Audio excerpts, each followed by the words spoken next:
నమస్తే, నేను మీ Gopi. Welcome back to our channel. ఈరోజు మనతో వచ్చరికి ప్రముఖ సినీ నిర్మాత నటికుమార్ గారు ఉన్నారు. సార్ నమస్తే.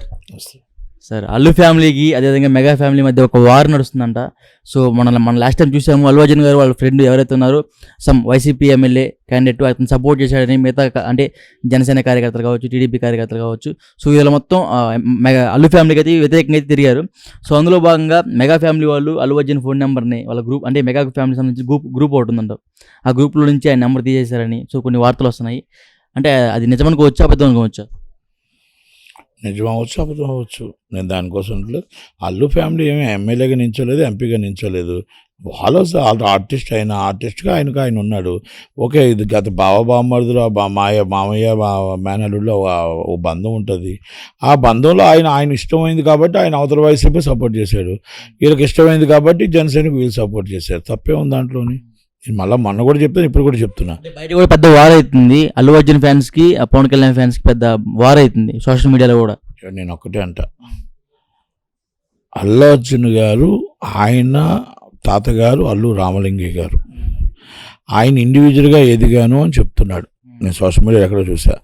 మా తాతగారు వల్ల చిరంజీవి గారు అల్లు రామలింగయ్య అల్లుడని ఒప్పుకోవడానికి ఎప్పుడు కూడా సందేశించడు. ఆయన ఎప్పుడు కూడా ఆయన గౌరవిస్తూనే ఉంటాడు. చిరంజీవి గారు ఒక వృక్షంలో అందరూ వచ్చారు అనేది ఒప్పుకోక తప్పదు. దాంట్లో అల్లు అర్జున్ గారు ఒక సినిమా, చిరంజీవి గారు మెగా ఫ్యామిలీ వాళ్ళు రావడం అనేది వచ్చిందో. ఇంతకుముందు అన్నీ కలిసే ఉండేవి. పిల్లలు పెరిగారు, ఏర్పాట్లు పెరిగాయి, అగాధాలు పెరుగుతాయి, ఈగోలు పెరుగుతాయి, ఇలా చిన్న ఉంటాయి. ఇది పెద్దవాళ్ళకి సంబంధం లేదు. కాకపోతే ఇవాళ ప్రమాణ స్వీకారంకి వచ్చున్నా, మొన్న ఆఫీస్కి ఇంటికాడికి వచ్చున్నా బాగున్నాం. ఈ దూరం ఎంతెంత దూరాన అన్నట్టు ఆ దూరం పెరుగుతూ ఈ ఫ్యాన్స్కి మనం ఛాన్స్ ఇచ్చేవాళ్ళం అవుతున్నామేమో అని అనిపిస్తుంది. అది ఒక్కసారి ఆలోచించాలి మరి. అందుకంటే నేను ఎందుకంటున్నానంటే, అది దూరం అవుతున్న బట్టి ఫ్యాన్స్ వాళ్ళకి వీళ్ళకి వైరాలు స్టార్ట్ అవుతున్నాయి. ఆ వైరాలు స్టార్ట్ అవ్వడం వల్ల కొంచెం ఇబ్బంది. క్లారిటీ ఇవ్వాల్సిన అవసరం ఉంది. అల్లు అర్జున్ గారు, అరవింద్ గారు ఇవ్వాల్సింది ఉంది. నిన్న పవన్ కళ్యాణ్ గారు గెలిచిన తర్వాత మెగా ఇంటికి అంటే చిరంజీవి గారి ఇంటికి పవన్ కళ్యాణ్ గారు ఎంటర్ అయినప్పుడు కుటుంబ సభ్యులందరూ ఉన్నారు, ఒక అల్లు ఫ్యామిలీ తప్ప. సో అప్పుడే మేము అర్థం చేసుకోవచ్చు వాళ్ళందరూ కొంచెం దూరంగా ఉన్నారని. అది Konidela family function, Allu family function కాదు, కొనిదెల ఫ్యామిలీ ఫంక్షన్. అంటే మీరే చెప్పారు కదా, డివైడ్ అయిపోయింది అని అంటున్నారు కదా. అది Konidela family function, Allu family function కాదు కదా. ఒకప్పుడు అల్లు గారు వాళ్ళ అల్లు గారు వీళ్ళంతా కలిసి ఉండేవారు, ఇప్పుడు ఉండేవారు, నిలబడ్డారు.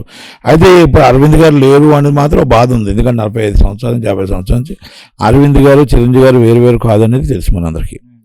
మరి ఈసారి ఆయన ఎందుకు ఆ ఫంక్షన్లో రాలేదు, మరి ఎందుకు పెళ్ళలేదు, ఎందుకు రాలేదు అనేది కొంచెం ఆశ్చర్యకర విషయమే. ఈరోజు వాళ్ళ ఆహ్వానంలో కూడా మొత్తం ఫ్యామిలీ మెంబర్స్ అంతా వచ్చారు, మరి అల్లు గారి ఫ్యామిలీస్ రాలేదు. నెక్స్ట్ క్వశ్చన్ కూడా అదే. ఈరోజు ప్రమాణ స్వీకారం సందర్భంగా కూడా ఫ్యామిలీ మెంబర్స్ అందరూ వచ్చారు, అల్లు అరవింద్ గారు రాలా, అల్లు కుటుంబం నుంచి ఎవరు రాలా. సో దానికి ఎలా చూస్తారు? ఒకటే అండి, నేనేమంటున్నానంటే ఈ అగాధాలని తెరదింపాలి. దీనికి క్లారిటీ ఇవ్వాలి. ఎందుకంటే group of companies, Allu group of companies కానీ మెగా గ్రూప్ ఆఫ్ కంపెనీస్ కానీ ఇవ్వకపోతే రేపు ఏమవుతుందంటే ఈ ఫ్యాన్స్లో అగాధం వస్తుంది. రేపు సినిమా తీసిన నిర్మాతకు దెబ్బ తగులుతుంది, సినిమా కొన్న డిస్ట్రిబ్యూటర్ దెబ్బ తగులుతుంది, సినిమా వేసిన ఎగ్జిబ్యూటర్ దెబ్బ తగులుతుంది. కాబట్టి ఈ అగాధానికి ఫుల్ స్టాప్ పెట్టాలి. మీకు ఇప్పుడు ఇండివిజువాలిటీ అండి, ఎవరు ఇండివిజువాలిటీ వాళ్ళది. ఇప్పుడు అర్జున్ గారు ఇండివిజువల్ ఆయనది, పవన్ కళ్యాణ్ ఇండివిజువల్ పవన్ కళ్యాణ్ గారిది, అరవింద్ గారిది. ఇప్పుడు మా వయసులో మేము పెరిగాం అందరం కలిసి. పిల్లలు పెరగాలని లేదు, పిల్లలు కలిసి ఉండాలని లేదు, చిన్న ఇష్యూస్ వస్తాయి. అలాంటప్పుడు మనం అగాధాన్ని క్లోజ్ చేసుకుంటే బెటర్ ఏమో. ఎందుకంటే అది క్లోజ్ చేయకపోవడం వల్ల రేపు ఏమవుతుంది, ఫ్యాన్స్లో విభేదాలు వస్తే సినిమాలకు దెబ్బతింటాయి. ఆ సినిమాలకు దెబ్బ తినకూడదు. రాజకీయాలు వేరు, మన ఇంట్లో గొడవలు వేరు, ఈ సినిమా వేరు. ఇప్పుడు అలాగ ఉండదు. ఈ ఫ్యాన్స్ అందరూ ఏంటంటే డివైడెడ్ అయిపోయారు. మా పవన్ కళ్యాణ్ ఓడిస్తారా అనేది ఒక ఫీలింగ్. వాళ్ళు వచ్చి మా తాతగారు అంత పెద్ద హీరో అనేది వాళ్ళు రెండో, అది కరెక్ట్ కాదు.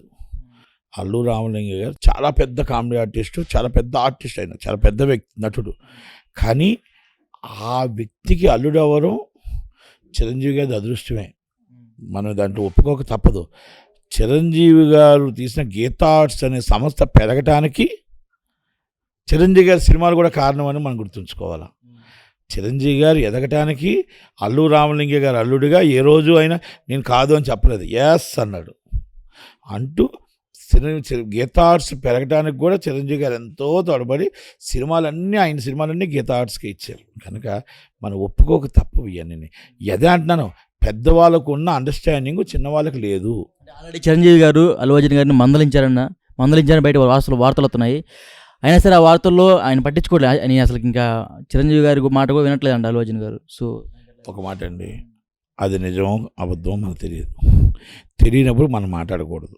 అవగాహన లేనప్పుడు మనం ఇప్పుడు ఆయన మందలించినట్టు చూసారా, లేదా మాట్లాడినట్టు చూసారా, చూడలేనప్పుడు మనం మాట్లాడకూడదు. కనుక మనం ఏమంటున్నామంటే ఇలాంటి విషయాలు, సున్నితమైన విషయాలను మనం ఇమీడియట్లీ దాన్ని ఏదో రెక్టిఫై చేసి మనం ఫుల్ స్టాప్ పెట్టడం. ఫ్యాన్స్లో ఈ డివైడెడ్ వస్తే రేపు ఉదయం సినిమాలకు దెబ్బతింటాయి. కాబట్టి కొంచెం త్వరలోనే ఈ గ్రూప్ ఆఫ్ అల్లు వారి గ్రూప్ ఆఫ్ పిఆర్ వాళ్ళు కానీ ఒకసారి వాళ్ళది, అలాగే మేఘా వాళ్ళ ఫ్యామిలీది కానీ ఏదైనా ఒక ప్రెస్ నోట్ రిలీజ్ చేస్తే బాగుంటుందని.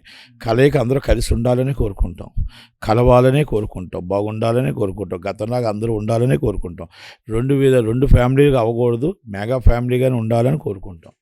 ఇది నా ఆశ, నా వ్యక్తిగతం మాట్లాడుతున్నాను. ఇది నా ఆశ, అది ఎవరి ఇష్టం వాళ్ళది. అల్లు అర్జున్ గారికి రాజకీయాలు అంటే చాలా మక్కువ ఇష్టం అంట. సో ఈసారి పవన్ కళ్యాణ్ గారితో, అదేవిధంగా పవన్ కళ్యాణ్ గారి మీద కూడా పోటీ చేసే అవకాశాలు అని చెప్తున్నారు. ఇది నీ సృష్టి, సోషల్ మీడియా సృష్టి? సోషల్ మీడియాలో వస్తుంది. సోషల్ మీడియా సృష్టి. అది మీరు సాటిలైట్ ఛానల్లో వచ్చిన నిజం ఉంటే సోషల్ మీడియాలో వచ్చిన సృష్టి. కనుక మీరు ఊహించేసుకొని మీరు రాస్తారు, ఆ కింద కామెంట్లు ఖాళీగా కూర్చుంటారు, ఆ పని పాటు ఉండదు, tick tick tick tick tick ఎడుతూనే ఉంటారు. నీకేం పని పాటు ఉండదు, నువ్వు కూడా ఇలాగే ఎరుగుతుంటావు. కనుక సృష్టిని సృష్టించకండి. ఆయన ఇంకా 5 సంవత్సరాల తర్వాత ఎలక్షన్స్లో అప్పుడు ఎవరు రాజు ఎవరు మంత్రో చూద్దాం. ఇప్పుడు మినిస్టర్ అయిపోయాడు. పవన్ కళ్యాణ్ గారు దేశంలోనే అవుట్ ఆఫ్ ది నెంబర్ 1 ప్లేస్లో ఉన్నాడు. మోడీ గారే కాదు, అంతా కూడా మొత్తం చూసే విధంగా, ఆంధ్రప్రదేశ్ని చూసే విధంగా వచ్చారు. కనుక మనం ఎదగండి, ఎదుటివాడిని తొక్కుదామని చూడొద్దు. మనం ఎదుగుదానికి ఆలోచించండి, ఎదుటివాడిని తొక్కేద్దామని చూడకండి. ఇది మాత్రం నేను రెండోసారి చెప్తున్నాను. ఎందుకంటే మనం ఎదగటానికి మనం ఎదగాలి, కానీ ఎదుటివాడిని తొక్కేద్దాం, ఎదుటివాడు మొత్తం టోటల్గా ఇదైపోతాడు, వాళ్ళు బాగుంటే నేను చూడలేను అన్నమాట రావద్దు. అది ఎవరికైనా సరే. కనుక నేనేమంటున్నానంటే ఇది ఈ డివైడెడ్ అనేది కరెక్ట్ కాదేమో. ఇవాళ ప్రమాణ స్వీకారం రాకపోతేప్పుడు కూడా కొన్ని ట్రోలింగ్ స్టార్ట్ అయ్యాయి, అందుకే మొన్న రానప్పుడు కూడా ట్రోలింగ్ స్టార్ట్ అయ్యాయి. కనుక దీనికి ఎక్కడొకరు ఫుల్ స్టాప్ పెడితే బాగుంటుందేమో, సినిమాకి ఇబ్బంది రాకుండా ఉండటానికి అనేది నా వ్యక్తిగత అభిప్రాయం. Okay sir, thank you sir. నమస్తే, నేను మీ Gopi. Welcome back to our channel. ఈరోజు మన దోసరికి ప్రముఖ నిర్మాత నటికుమార్ గారు ఉన్నారు. సార్, జనసేనకి చాలా తక్కువ సీట్లు వచ్చాయండి మినిస్ట్రీస్. అంటే వాళ్ళు ఆవేదన వ్యక్తం చేస్తారు, జనసేన సైనికులు, జనసేన నాయకులు, జనసేన కార్యకర్తలు. సో వాళ్ళకి మీరు చెప్తారు? అంటే నీ సృష్టి ఇది నీదే సృష్టి, లేకపోతే మీ సోషల్ మీడియా సృష్టి? ఏమీ లేదు, వాళ్ళు బాగానే ఉన్నారు, చక్కగా ఉన్నారు. 3 సీట్లు ఇచ్చారు. ఇంకా ఎక్కడైనా సరే ఈక్వాలిటీస్ అన్నీ ఉంటాయి, ఎక్కడ కూడా ఏ ఇబ్బంది రానివ్వరు. అన్నీ కూడా చక్కగా ఇద్దరు హ్యాపీ గవర్నమెంట్ ఫామ్ చేసి ప్రజలకు ఏ విధంగా పాలన ఇవ్వాలి, ప్రజలకు ఏ విధంగా కాపాడుకోవాలి, కార్యకర్తలు ఏ విధంగా కాపాడుకోవాలి, ఇవన్నీ చక్కగా ఉంటాయి. వైసీపీ వల్లగా నువ్వు కూడా వైసీపీ వాళ్ళు దూరి దాన్ని ఎలాగైనా వాళ్ళిద్దరిని విడగొట్టేద్దామని ఇప్పటి నుంచి ఆలోచించడు. ఇప్పుడే వాళ్ళు ప్రమాణ స్వీకారం చేసి ఇంకా టైం ఎంత అవ్వలేదు. దయచేసి ఈ మానేసి ప్రజలు అభివృద్ధి కోసం మాట్లాడండి, ప్రతిపక్ష పాత్ర పోషించండి. ఎస్, నేను ప్రతిపక్ష పాత్ర పోషిస్తా, పని కావాలి. ఎస్, ప్రతిపక్ష పాత్ర పోషించి అడుగుదాం, తప్పే ఉంది దాంట్లోని. చంద్రబాబు గారికి, సార్ నాకు ఇక్కడ ఇది డెవలప్ కాలేదు, మీరు ఎందుకు చేయలేదు సార్ ఇక్కడ రాజధాని ఇది కట్టలేదు, ఎందుకు కట్టలేదు సార్ ఇక్కడ క్రిస్టియన్ ల్యాండ్ ఎత్తుకెళ్ళిపోయారు, ఇక్కడ దాని మీద ఎందుకు మీరు ఎంక్వైరీ చేయట్లేదు సార్ పోలవరం పూర్తి చేయట్లేదు, పోలవరం పూర్తి చేయండి సార్. రైతులకి మీరు మొత్తం టోటల్గా ఏ మాట ఇచ్చారో ఆ మాట రైతులకి, కౌలు రైతులకి రుణమాఫీలు ఇవ్వండి సార్, పెన్షన్లు ఇవ్వండి సార్ అని ప్రతిపక్ష పాత్ర పోషిద్దాం. ప్రజల పక్షాన అంటారు దాన్ని, ప్రజల పక్షాన. రామోజీరావు గారిని గుర్తుపెట్టుకోండి, ప్రజల పక్షాన పాత్ర పోషిద్దాం. అంతే తప్ప ప్రజలకు గుర్తు చేద్దాం. ప్రతిపక్షం లేదు కాబట్టి మనం గుర్తు చేద్దాం. మనం గుర్తు చేసి చంద్రబాబు నాయుడు గారితో, లోకేష్ గారితో, పవన్ కళ్యాణ్ గారితో చేయించుకుందాం. మన రాష్ట్ర ప్రజలకు ఏం కావాలి? మా సినీ ఇండస్ట్రీ హబ్బు కావాలి, మా సినీ ఇండస్ట్రీ స్టూడియోలు కావాలి, మా సినీ ఇండస్ట్రీ వెల్ఫేర్ కావాలి, మా సినీ కార్మికుడికి జాబ్ కావాలి, మా సినీ కార్మికుడికి ఈ స్థలాలు కావాలి, మా సినీ ఇండస్ట్రీ డెవలప్ కావాలి, మా పేదవాడు మల్టీప్లెక్స్లో సినిమా చూసే అదృష్టం కావాలా, చిన్న సినిమా బతకాల, పెద్ద సినిమా బతకాల, మీడియం సినిమా బతకాల, అన్ని సినిమాలు బతికే విధంగా జీవోలు పాస్ అవ్వాలి. దాన్ని మా పోరాటం మేము చేసుకుంటూ ఆయన ప్రతిపక్ష పాత్ర పోషిస్తూ మేము ఇది గవర్నమెంట్ని కంపల్సరీ అడుగుతాం, అధికార పక్షం సపోర్ట్ చేస్తూ ప్రతిపక్ష పాత్ర పోషిస్తాం. అంతే తప్ప ఈ విధంగా గొడవలు పెట్టం మేము. మీకు కావాలా? ఎక్కడ మీ ఊర్లో మీది ఏది మాచర్లా ఏం ఏదో ఊరు అనుకో, నీకు ఏం కావాలి అక్కడ అడుగు. అభివృద్ధి ఏం కావాలి, అక్కడ ఏం డెవలప్ కావాలి, ఏ అక్కకి తప్పు జరిగింది, ఏ అన్నయ్యకి తప్పు జరిగిందో అది అడుగు, బాగుంటుంది. లేకపోతే గుంటూరు ఉందా, లేకపోతే వినుకొండ ఉందా, లేకపోతే ఇంకోటి మాచర్లో ఏది వినుకొండ ఉందా, లేకపోతే ఏమంటుంది మన తెనాలు ఉందా, ఏమైనా మేబీ ఎక్కడుంటే అక్కడ మీకు ఏ అభివృద్ధి కావాలి అడగండి.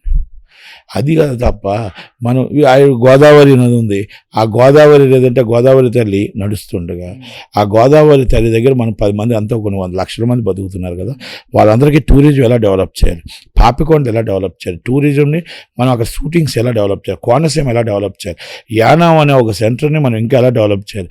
మన కోనసీమలో మనం ఈరోజు మొత్తం టోటల్గా చాలా చాలా గొప్పగా చెప్పుకుంటారు కదా, ఇవన్నీ కూడా మనం ఎలా డెవలప్ చేస్తూ ఉండాలి అనేది. Employment is important. మన ఆంధ్రప్రదేశ్లో మనకు వనరులు ఉన్నాయి, రాజధానిగా పూర్తవ్వాలి, ఆర్థిక రాజధానిగా విశాఖపట్నం పూర్తవ్వాలి, పుణ్యక్షేత్రంగా టూరిజం హబ్బుగా వెంకటేశ్వర స్వామి మొత్తం న్యాయ రాజధానిగా కర్నూలు అవ్వాలి. ఇవన్నీ డెవలపింగ్ కోసం అడుగుదాం, డెవలపింగ్ కోసం ఫైట్ చేద్దాం.